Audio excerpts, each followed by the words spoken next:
Welcome back to Global Village. I'm Buddy Kunalan, your host, and tonight's topic is the United Kingdom Philippines Educational Cooperation. And we had on the first segment we had Nick Thomas, he's country director of British Council. We also had Carol Marquis, executive director of CHED, or Commission on Higher Education. And now we have Teresa Santos, and she is the assistant to the vice president for globalization and international relations of the Ateneo de Manila University. Very long title, but very nice, huh? And we have Edison or Ed Fermin, director of Innovation Center at Miriam College. Welcome, guys, to Global Village, and a pleasure to have you here because it's such an exciting topic, this transnational education, no? And now let's talk about you guys first. Teresa, so you're with the Office of Globalization and International Relations of Ateneo. Yes, What is right. this office, what is the objective of this office? So actually we've had the Office of International Relations for a while because we've had student mobility programs, that's student exchange programs for over like 2 decades now. But it has been sort of like recasted in 2012. It's become the Vice President's Office for University and Global Relations. And the main task is really to formulate and direct the implementation of the internationalization strategy of the university. What is that about? What is the international? Internationalization. Yeah. Well, I think I think we all know now that the world has changed so much, no, so dramatically. It's so much more globalized. We're so interconnected, and with that, there's a like a big layer of complexity. So we feel that the university has to respond to this reality.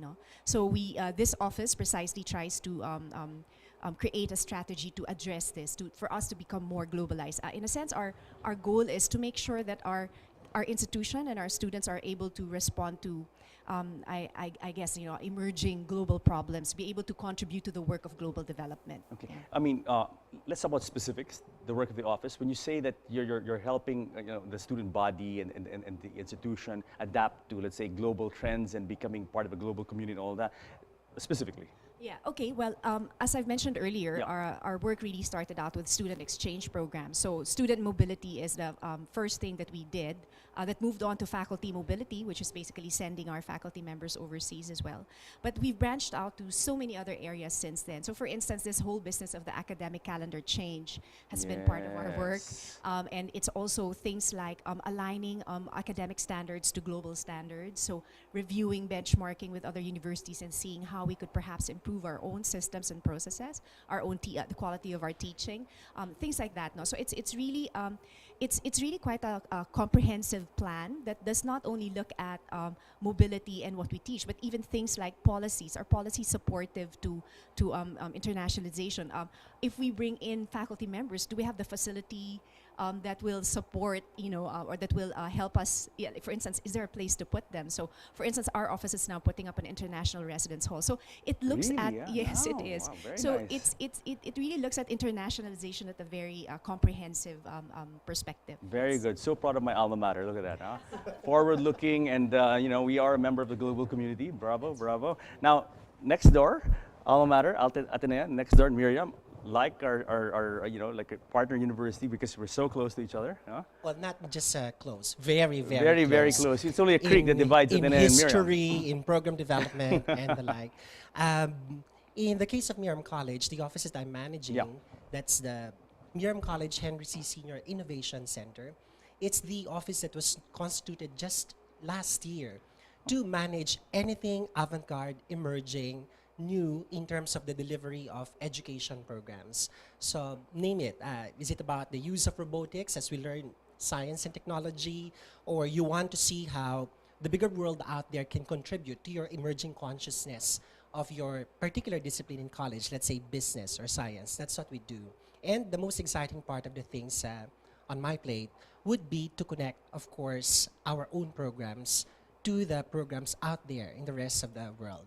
Wow. I mean, it does seem like you have a lot on your plate because I mean, if you're looking at the entire university and trying to look at innovation, and what's happening in the international scene and try to make it fit with what's going on in your school and improving and maybe leveling up what you have currently. That's a lot of work. The huh? office has a cute word for that.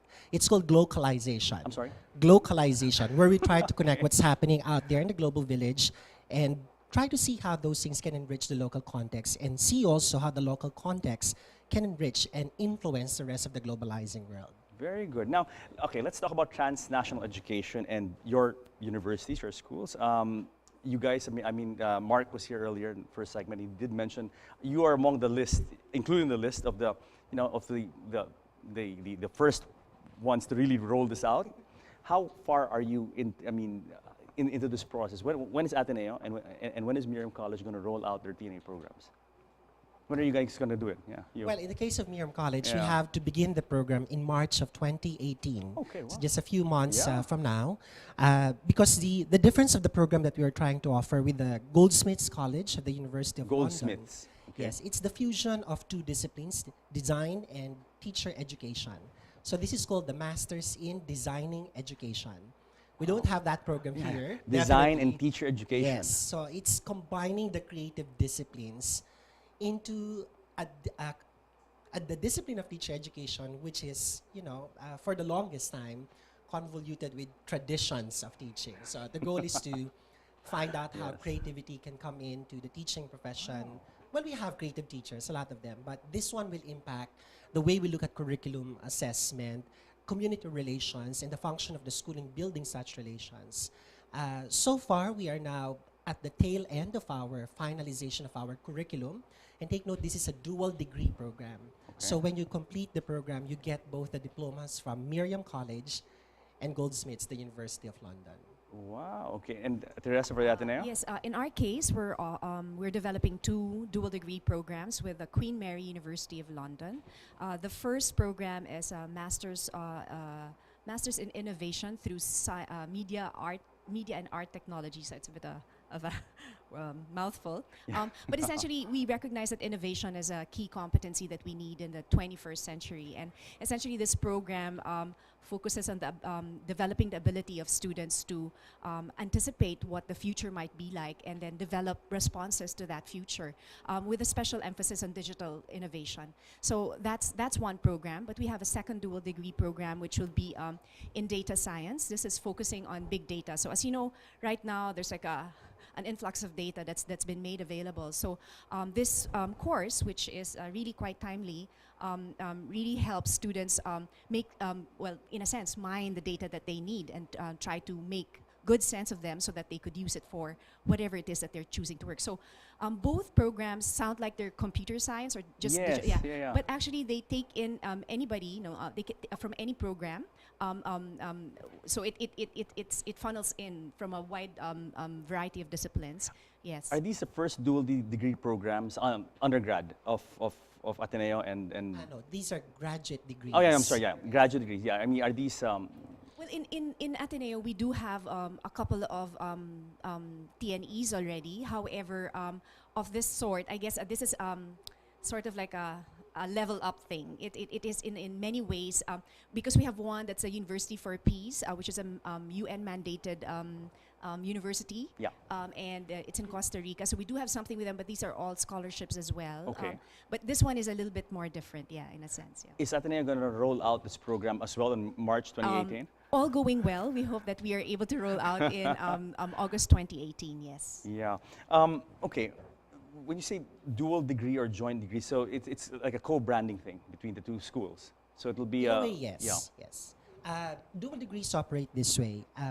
Of course, there's that idea that you will have the benefit of getting an award from both higher education institutions. But more than that, the spirit of a dual degree is joint knowledge management.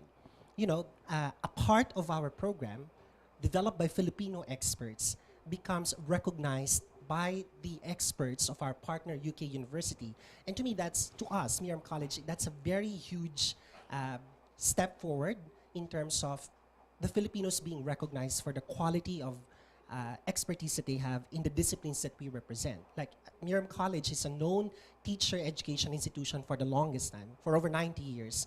And so we had to connect to a UK partner who's also known for that. And Goldsmiths is one of the longest running teacher education institutions in the UK as well. Yeah. So that exchange of knowledge is very much, to me, the heart of this collaboration that will expand the horizons and create more impact for both countries. Very good, very good. Now, okay, with this dual degree program, a lot of problems of Filipino professionals. When you go overseas, your degree isn't recognized by overseas. Now, would this be recognized? Let's say if you went to UK, you had this dual degree program. This would be, I could go now to UK and have one of these, and then this wouldn't be questioned. This would be totally accepted over there. Yes, that's right. That's right. In our case, one of the advantages of the dual degree program as well is that you attain certain efficiencies. So for instance, if you were to take a master's degree in Ateneo, you would have to take 36 units, and then you would have to take another 36 units to take a master's degree in, say, the UK.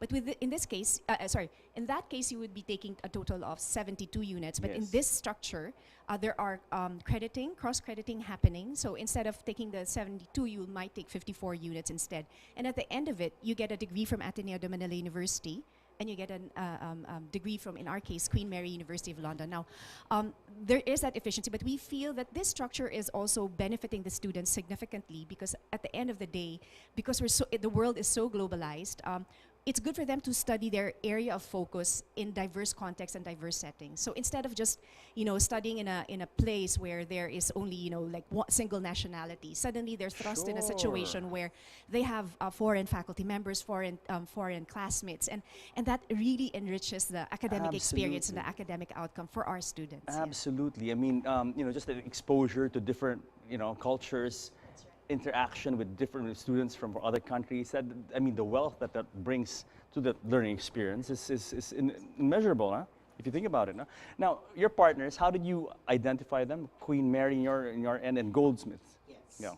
Well, it was a fun process because the British Council gave us an opportunity to study which among these higher education institutions will, most likely fit our goals of internationalization, and at the same time, find out the similarities in terms of our purpose. Like in our case, we have to look for an institution that's strong in terms of teacher education.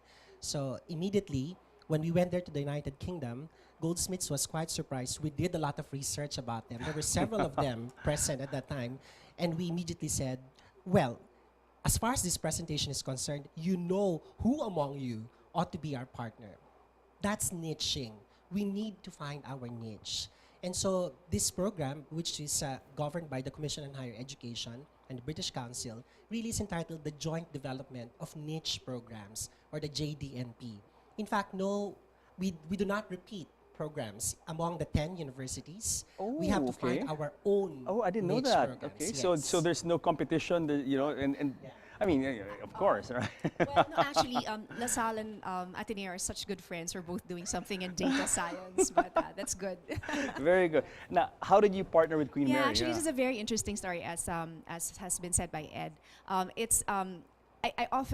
People often laugh at me when I say that it felt like this whirlwind romance, and that basically we were taken by Nick and company to the UK and taken to this room where there He's was the speed matchmaker. dating. Yeah, exactly, speed dating. Speed dating for Literally, universities. Yes, we all 10 Philippine universities sat there, and we presented, and then so many UK universities sat there and presented about their own universities, and we just had to, at that moment, check who we were going to marry, sort of like. Not even court. Well, so then what happened was we had to find a university that, as he said, is somewhat similar to us in terms of ethos and principles, Yeah. fundamental beliefs, philosophical approach, but then sufficiently different so that there's complementarity and dynamism and excitement. Just pretty much like a regular marriage, I suppose. And then after that, we moved on to online romance, which is basically Skyping all the time and checking out how we're gonna move this That was very forward. fun. Yeah, that's right. And then a prenuptial agreement and an MOA. Now we're moving on to launching, which is the actual wedding. The actual plans, wedding day, which is So, the hardest, yeah. the busiest part, That's preparing right, for the yeah, wedding. yeah. So it's been all in the space of 1 year. Wow. So, Yeah, so that it's been is, very hectic. I mean, It's I been can very just hectic. think about how to bring two universities together and just, agreeing on protocols and things like that. A lot of work. Must have kept you guys busy. Yes, it is actually stretching the metaphor a bit. I mean, we don't just have to deal with the people we met, but we have to deal with the in-laws. So the deliberative bodies in QMUL also have to agree with what we plan, and our own deliberative body. So it's quite a big party. Well, it's so happy for you guys, and exciting times ahead for Miriam and of course Ateneo. I mean, March 2018 is around the corner, and I'm very optimistic that you guys are going to have a lot of interested participants, and I can't wait to meet the offspring of the marriage. Finally, That's right, one of the, when you guys have graduates in the program, I'd love to talk to them and how they are actually, adapting and learning in this, very nice collaboration between the UK and the Philippines. Thank you, guys. Thank you. Thank you. So guys, I hope you enjoyed that talk with Teresa and Ed on the practical application of this transnational education program. When we come back, and for the third segment, we're going to have Dr. Jay Sabido and again Mark Yee of CHED, Executive Director of CHED, and we're going to talk about the role of internationalization in increasing research and therefore higher education quality in the Philippines. So stick around because more of that when Global Village returns.